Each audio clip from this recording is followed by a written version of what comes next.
I mean, I do not disagree with a lot that you just said. That's why I'm here.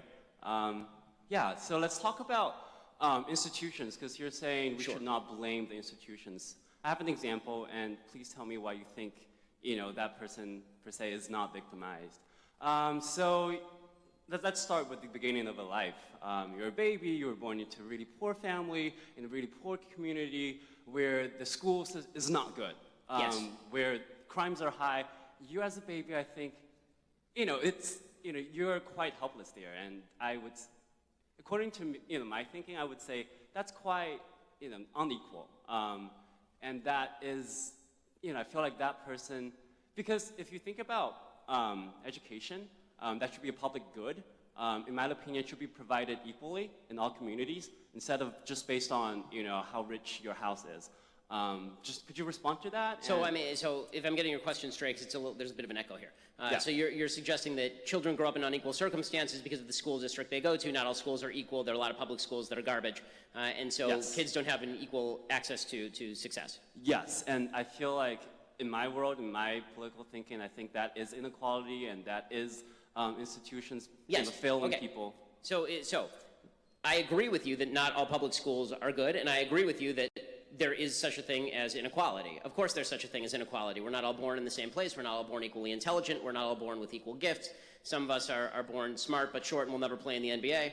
We're not all born, this is just a truism. The question is there inequity? Right? Is there an equity that needs to be remedied?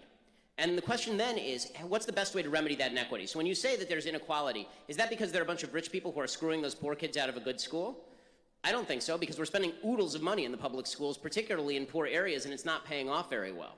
What I would suggest is that the best possible solution is to devolve those dollars back to parents who presumably care about those kids more than the public school system does and allow them to choose the schools for their children. So I can agree with you that there's inequality. Then the question becomes, okay, how do we solve that problem? So again, inequality and inequity are not the same thing, and equating the two, I think, is a mistake. You can do a follow-up, that's fine.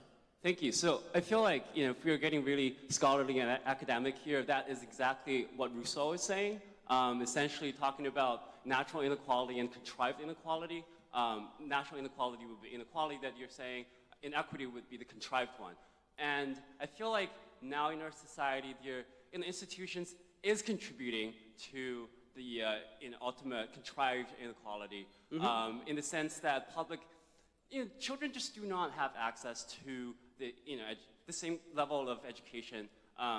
Granted, if they. Well, if we're going to construct utopia and then suggest all children are going to have the same level of education, that's just not reality. Okay, there's no place on earth that has that, because that's just not the case. So you're right that there's a difference between difference in smarts and difference in the poverty situation in which you grew up. But the truth is that the biggest inequality and inequality, I would say, is parents who decide to get pregnant out of wedlock. I mean, if you want to look at academic underperformance, it has much less to do with the school that you go to and much more to do with your family situation at home. Again, I'm not arguing with you that any of these things are a problem.